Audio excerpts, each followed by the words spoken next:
All right, everybody, welcome back to the 1216 podcast. This is 12, of course, coming back to you guys strong with another banger from One Piece's newest chapter that came out, 1113.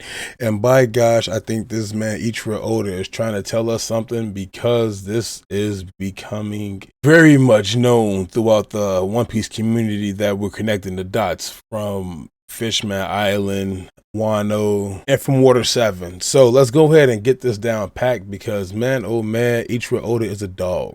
And of course, this comes to us by one of the best cover arts we see, like they're playing chess for the most part, which is pretty dope. But let's get right into it. We start off where we left off at with their record, with the Punk Hazard Records being founded by Mars, and Mars walking up to the transponder snail to try to break it, while the transponder snail is doing a recording for the world to witness what Vegapunk is talking about. And it shows like a little background, like talking about what is death exactly, where do you get the idea truly reside from? And this message that Vegapunk is going on was basically linked to his heart. When Mars destroyed the transponder snail that was doing the quote-unquote recording that he thought it was going on for, it wasn't the actual one. And of course, we see that Vegapunk, his message is going to be delivered all the way through.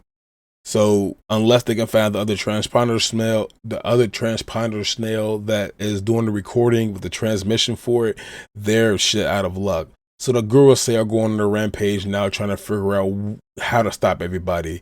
And of course, Ethan sees that Bonnie inside his sights, and as he's going to go attack her, Bonnie yells out for help a little bit, and by the power of love, Sanji realizes that he can get the Bonnie and save her. And as he's pulling up, he realizes that Frankie is actually trying to save Bonnie, but he tells Frankie to get the hell out the way because anybody who's worth scoring points with Bonnie should be him. And he goes right up and kicks Ethan right in the chin in a full-on leap he was going through while holding Dr. Vegapunk's corpse.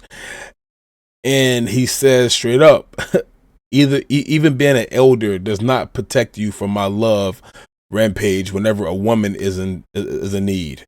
Man, you still, I don't think Sanji knows that Bonnie's 12 years old. But then Sanji realizes, that he kind of did fuck up because now you just kicked the Gurusei, and of course, Ethan is in full-on hybrid mode, so the horse part of him comes back out and it grabs Sanji and it's chopping down upon him, about to chew him in half.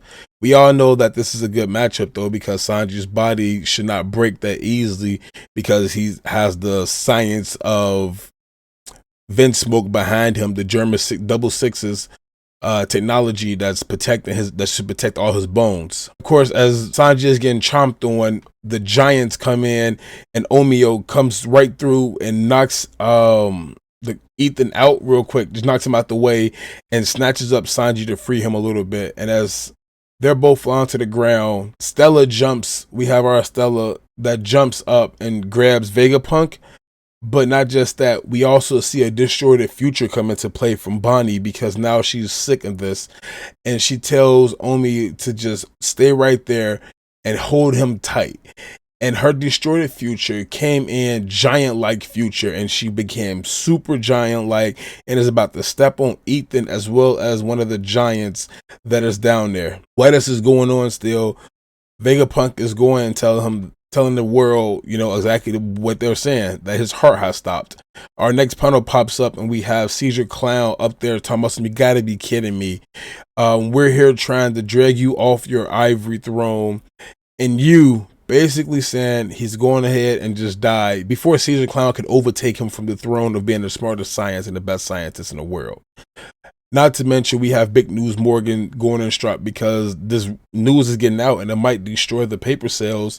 Big News Morgan is all about them hot stories, hot takes, quick in action, but he couldn't beat Vegapunk to this one.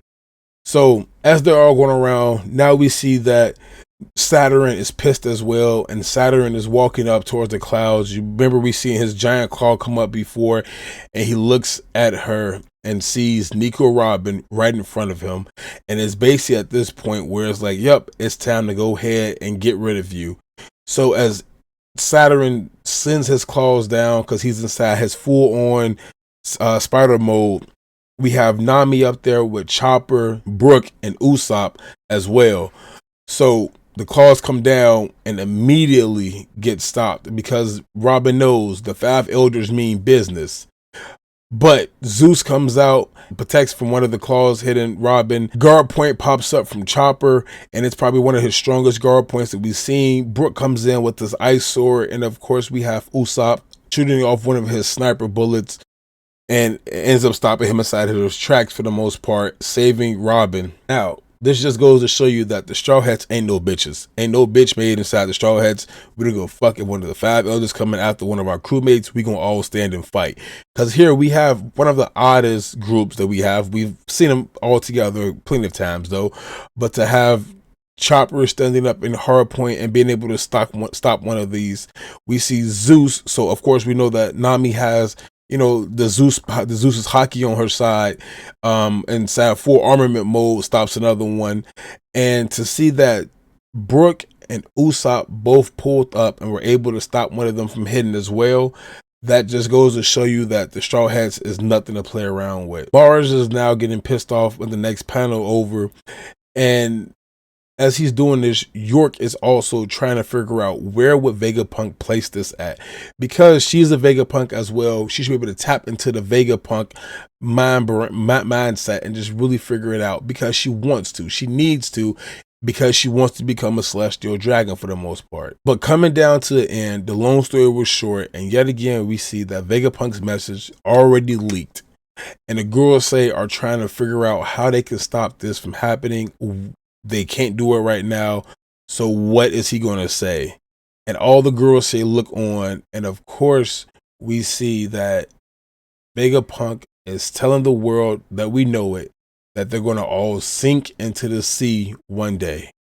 And then our final panel up on the manga section goes down to being inside of the bottom of the ocean, watching the fishermen swim around. The fish are there as well, giant whales.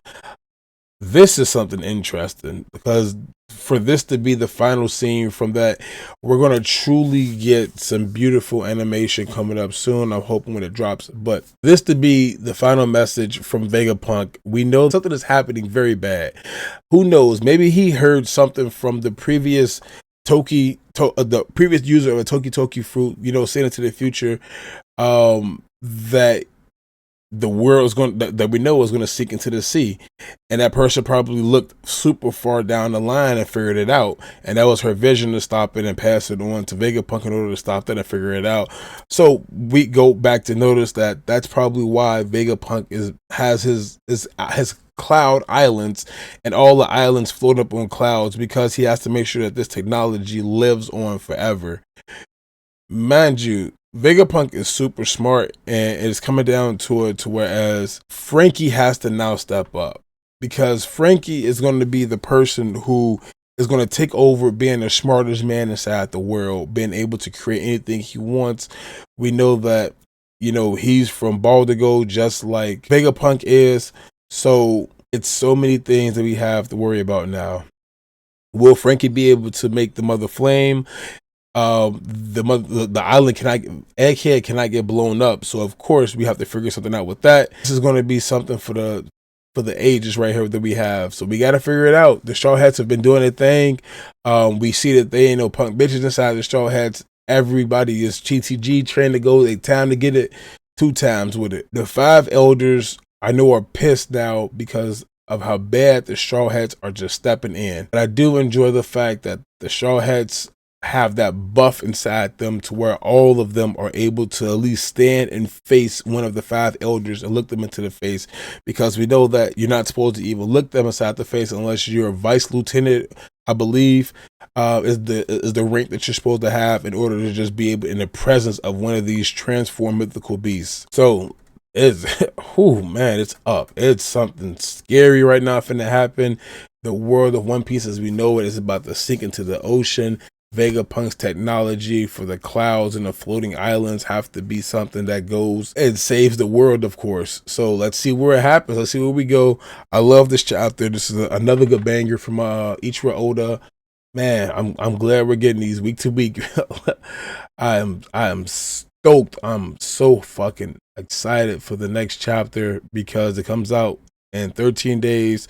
So of course we don't have one coming up, but we do have a lot more content from you guys from when we was at C2E2 that will be posted around on our all social media platforms.